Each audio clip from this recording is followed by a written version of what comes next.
자, 하나님은 이사야 선지자를 통해서 보라 내가 새 일을 행하리니라고 말씀을 하셨습니다.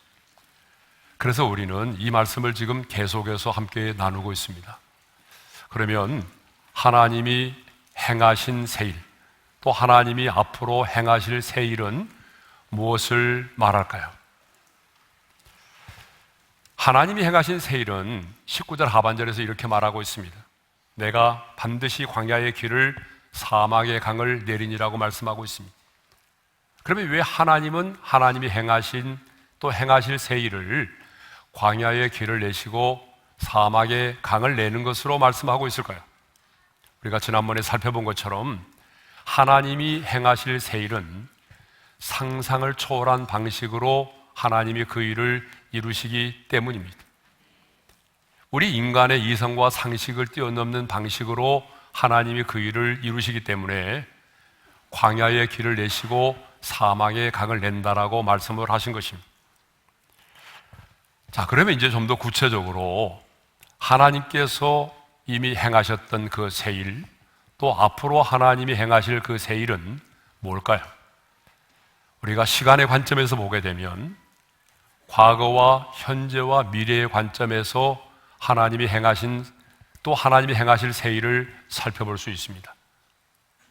과거의 관점이라고 하는 것은 역사적인 관점을 말하는 것이고, 그리고 현재는 내 인생의 관점에서 하나님이 행하실 새 일을 말하는 것이고, 미래는 구속사적인 관점에서 하나님이 행하실 새 일을 말하고 있는 것입니다.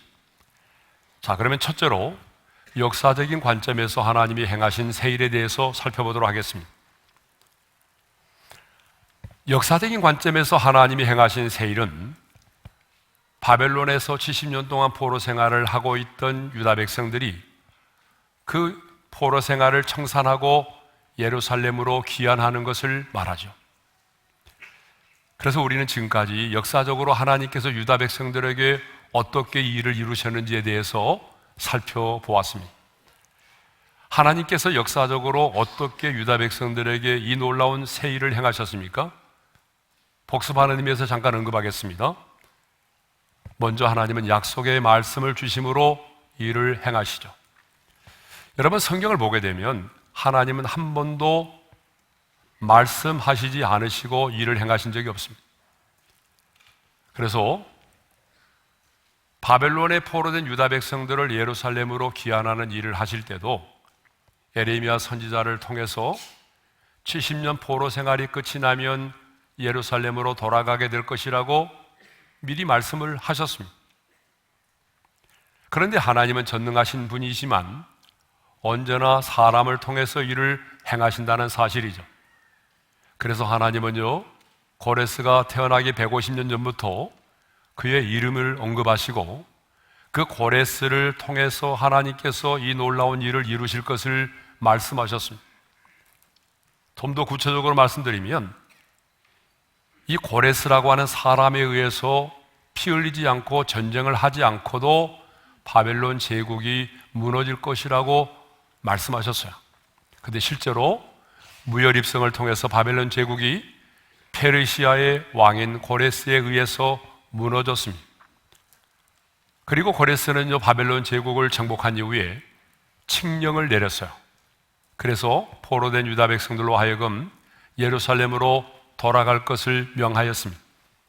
돌아가는 정도가 아니라 돌아가서 이스라엘의 하나님 여호와를 위하여 성전을 건축할 것을 명하였습니다. 여러분, 정말 상상할 수 없는 일이 일어났습니다. 있을 수 없는 일이 일어난 거죠.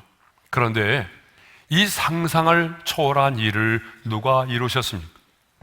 누가 이 광야에 길을 내고 사막에 강을 내셨습니까? 누가 바벨론 제국을 무너뜨리고 포로된 유다 백성들을 예루살렘으로 돌아가게 하여 성전 건축을 하게 했습니까? 하나님이 하셨습니다. 여러분, 아멘이죠? 하나님이 하셨습니다. 그래서 하나님은요, 이 일을 누가 행하였느냐, 누가 이루었느냐라고 물으신 다음에 하나님 스스로 이렇게 대답을 하십니다. 나 여호와라. 전능하신 하나님, 역사의 주관자가 되시는 하나님께서 고레스를 택하여 세우시고 상상할 수 없는 이 놀라운 새 일을 이루셨습니다. 이제 두 번째로 내 인생의 관점에서 하나님이 행하실 새 일에 대해서 생각해 보도록 하겠습니다. 하나님은요, 과거 이스라엘의 역사 속에서만 새 일을 행하시는 분이 아니십니다. 살아 역사하시는 하나님은 지금 우리의 인생길에서도 광야에 길을 내시고 사막에 강을 내시는 분이십니다. 여러분, 성경을 보게 되면 우시아라고 하는 왕이 나옵니다. 16살의 어린 나이에 아버지 아마시아를 대신하여 왕이 되었어요. 굉장히 혼란스러운 때에 왕이 되었지만 여호와 앞에서 정직하게 행하였고, 그리고 여호와 하나님을 찾았습니다. 그런데 성경이 보게 되면 하나님이 그를 도우사 형통케 하심으로 기이한 도우심을 얻어 강성하여졌다라고 말씀하고 있어요. 역대하 26장 15절의 말씀입니다. 다 같이요. 기이한 도우심을 얻어 강성하여 짐이었더라. 우리 한번 따라서 합시다. 기이한 도우심. 하나님의 도우심을 그냥 도움이라고 말하지 않고 아주 기이한 도우심이라고 말하고 있어요. 여러분, 기이한 도우심이라고 하는 게 뭘까요? 특별한 하나님의 도우심을 말하죠. 상식적으로 이해가 되지 않는 그런 특별한 도움을 기이한 도우심이라고 말하는 겁니다. 우시아는 어린 나이에, 그리고 굉장히 혼란스러운 때에 왕이 되었음에도 불구하고 하나님의 그 특별한 도우심, 기이한 도우심으로 블레셋과의 싸움에서 승리하였고, 암몬을 비롯한 주변의 나라들이 조공을 바치는 일까지 생겨나게 되었던 것입니다. 정말 하나님께서 그의 인생길에 광야에 길을 내시고 사막에 강을 내신 것입니다. 하나님은 우리가 앞서 살펴본 것처럼 홍해를 건넌 사건을 이렇게 말씀하고 있어요. 자, 우리 16절의 말씀을 함께 읽겠습니다. 다 같이요. 나 여호와가 이같이 말하노라. 바다 가운데 길을 큰 물 가운데 지름길을 내고.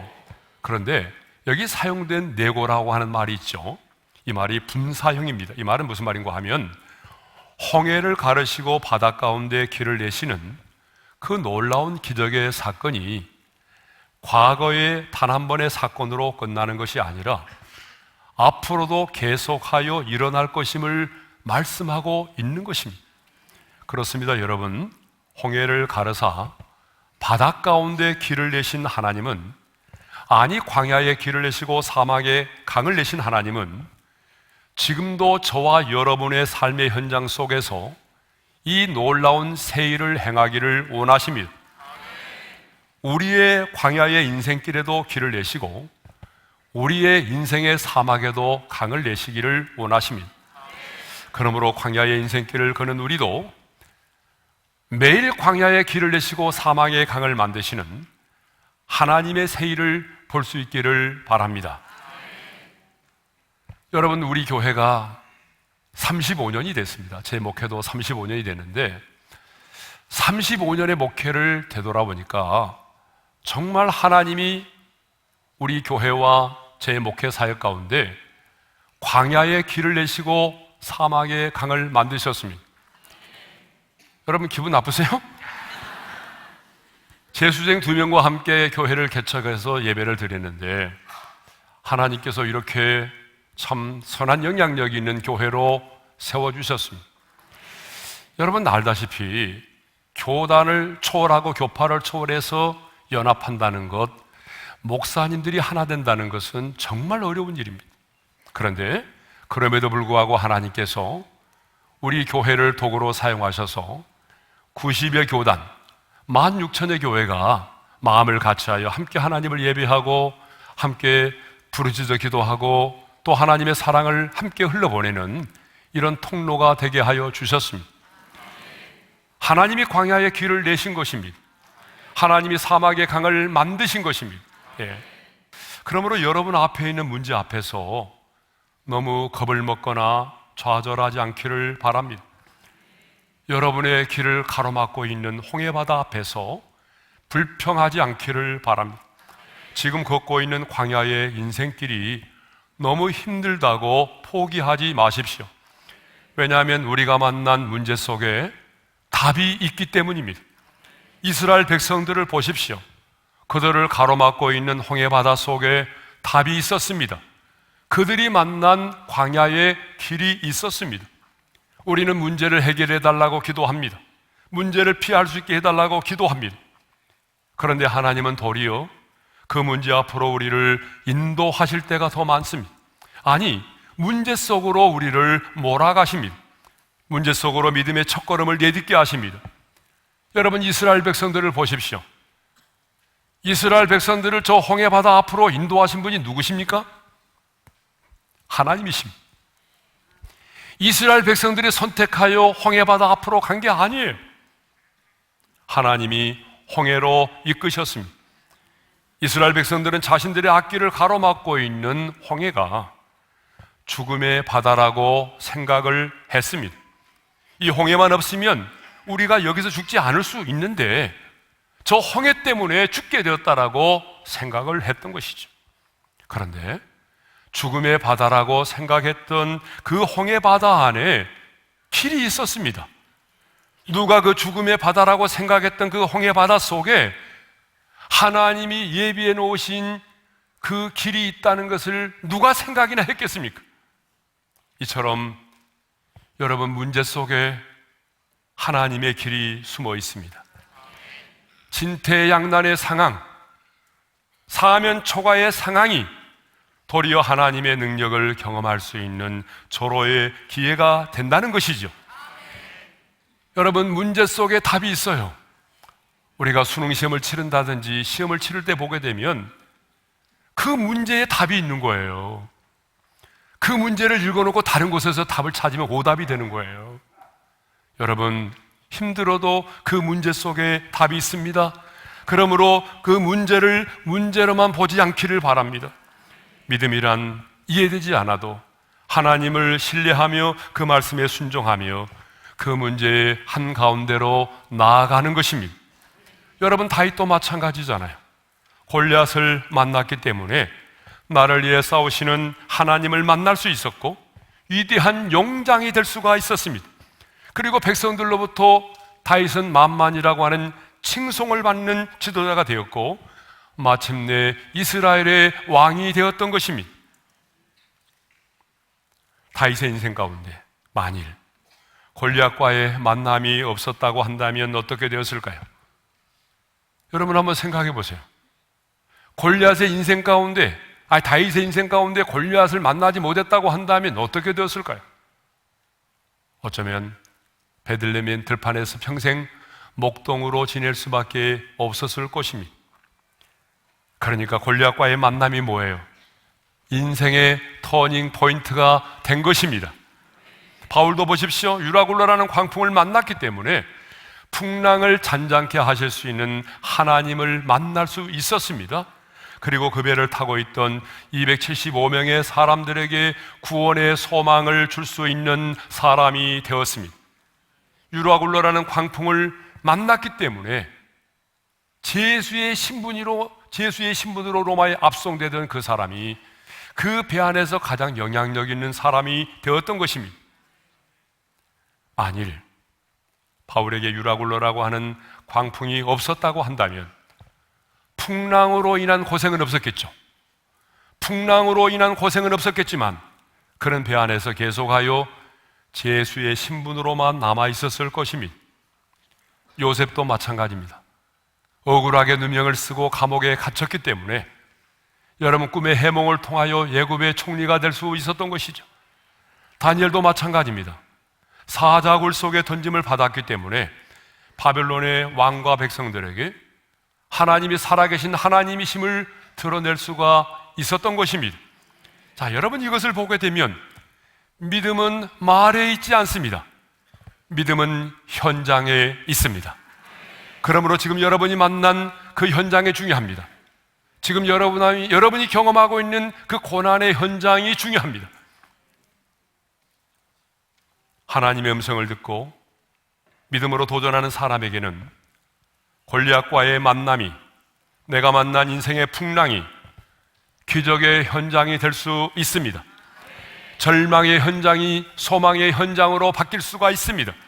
그러므로 여러분이 당면한 문제의 현장을 피하려고 하지 마십시오. 물론 우리는 유혹은 피하여야 합니다. 유혹은 피해야 되죠. 그러나 하나님이 내게 허락해 주신 고난의 현장은 피하려고 하지 마십시오. 그 이유가 있습니다. 내 앞에는 골리앗이, 내 인생을 송두리째 흔들고 있는 이 풍랑이 여러분의 인생의 터닝 포인트가 될 수 있기 때문입니다. 아니, 여러분이 만난 지금 고난의 현장이 역전의 하나님을 경험할 수 있는 절호의 기회가 될 수 있기 때문입니다. 문제 속에 답이 있습니다. 한번 따라서 합시다. 문제 속에 답이 있다. 네. 자, 마지막 세 번째로 구속사적인 관점에서 하나님이 행하시는 새 일을 살펴보도록 하겠습니다. 하나님이 행하시는 새 일을 이제 과거의 사건만이 아니라 내 인생의 관점에서만이 아니라 미래의 구속사적인 관점에서 하나님이 행하실 새 일을 생각해 보도록 하겠습니다. 보라, 내가 새 일을 행하리니 할 때에 이 새 일은 과거 이스라엘 백성들의 회복만을 말하지 않습니다. 아니, 우리의 삶의 현장에서 일어나는 기이한 일들만을 말하지 않습니다. 구속사적인 관점에서 보게 되면 하나님이 말씀하신 새 일은 모든 피조 세계의 회복을 의미합니다. 마지막 날에 우리 주님께서 행하실 그 놀라운 새 일은 한 나라에만 국한된 사건이 아닙니다. 모든 피조 세계, 하나님이 지으신 모든 피조 세계의 회복을 말합니다. 성경을 이것을 뭐라고 말하냐면 새 하늘과 새 땅이 임하는 것으로 말씀하고 있어요. 그래서 이사야 선지자는요, 성령의 감동하심을 입어서 하나님이 창조하실 새 하늘과 새 땅에 대해서 이렇게 예언하고 있습니다. 이사야 65장 17절의 말씀을 읽겠어요. 다 같이요. 보라, 내가 새 하늘과 새 땅을 창조하나니 이전 것은 기억되거나 마음에 생각나지 아니할 것이라. 여러분, 우리가 지금까지 생각했던 이사야 43장에 나오는 말씀과 거의 유사하잖아요. 이사야 43장에서는 이전 일을 기억하지 말라고 말한 다음에 보라, 내가 새 일을 행하리니라고 말씀했고, 65장에서는 보라, 내가 새 하늘과 새 땅을 창조하나니라고 말씀했어요. 이것을 보게 되면 하나님이 마지막 날에 행하실 새 일은 바로 새 하늘과 새 땅을 창조하는 것입니다. 요한계시록에도 보게 되면 새 하늘과 새 창조에 대해서 말씀하고 있어요. 자, 요한계시록 21장 1절의 말씀을 읽겠습니다. 다 같이요. 또 내가 새 하늘과 새 땅을 보니 처음 하늘과 처음 땅이 없어졌고 바다도 다시 있지 않더라. 새 하늘과 새 땅은요, 인간의 죄로 말미암는 모든 불공평과 죄성과 모순이 사라진 곳입니다. 그러므로 우리가 지금 살고 있는 이 세상, 우리가 이전에 살았던 세상과는 전혀 다른 곳입니다. 그러므로 마지막 날에 하나님이 이루실 새 일은 과거의 출애굽의 사건이라 포로 기한과는 비교될 수 없을 정도로 크고 위대한 사건입니다. 모든 피조 세계에 영향을 미치는 우주적인 사건입니다. 그래서 이사야 선지자는 새 하늘과 새 땅에서의 삶을 이렇게 예언했어요. 우리 한번 읽겠습니다. 시작. 그때에 이리가 어린 양과 함께 살며 표범의 어린 염소와 함께 누우며 사자가 소처럼 풀을 먹을 것이며 젖먹는 아이가 독사의 구멍에 장난하며 젖된 어린아이가 독사의 굴에 손을 넣을 것이라. 여러분, 이건 뭘 말하죠? 새 하늘과 새 땅이 임하면, 하나님이 마지막 날에 이루실 그 새 일을 행하시면 모든 피조물이 원래의 창조의 질서대로 돌아간다는 것입니다. 원래의 창조의 질서가 뭐예요? 독사가 어린아이의 손을 무는 건 아니거든요. 그러니까 원래 하나님이 우리 인간을 창조하신 그 원래의 질서대로 돌아가게 된다는 거예요. 그래서 우리가 어릴 때 이 찬양을 참 많이 불렀어요. 사막에 샘이 넘쳐 흐르리라, 사막에 꽃이 피어 향내 내리라, 주님이 다스릴 그 나라가 되면은 사막이 낙원되리라. 거기까지만 하겠습니다. 요한계시록 또 계시록 21장 2절을 보게 되면 그 새하늘과 새 땅 그곳은요, 신부가 신랑을 위하여 단장한 것처럼 아름다운 곳이라고 말해요. 3절과 4절을 보게 되면 하나님이 친히 그들과 함께 계셔서 모든 눈물을 닦아주시고 사망이나 곡하는 것이나 아픈 것이 다시 있지 않다라고 말합니다. 그 이유가 뭐죠? 온전한 하나님의 나라가 임하기 때문에 그래요. 지금 우리는 이 땅에서 부분적으로 하나님의 나라를 맛보고 경험하는 정도지만 마지막 날에 우리 주님이 재림하실 그날에 완성될 그 하나님의 나라, 하나님이 행하실 그 새일, 그래서 새 하늘과 새 땅이 임하게 되면 그것은 주님의 온전한 통치가 이루어진다는 것이죠. 그러므로 새 하늘과 새 땅은 벌레도 죽지 않고 한 방울의 물도 없는 꺼지지 않은 불고덩이 지옥과는 너무나 대조적인 곳입니다. 그러면 하나님이 행하실 새일, 그 모든 피조세계의 회복이 언제 이루어집니까? 구속사적으로 마지막 날에 하나님이 행하실 그 새일은 언제 이루어집니까? 언제 모든 피조세계의 회복이 이루어집니까? 인류 역사의 마지막 날입니다. 예수님이 재림하심으로 이루어집니다. 예수님이 재림하시는 그 마지막 날에 새 하늘과 새 땅이 임합니다.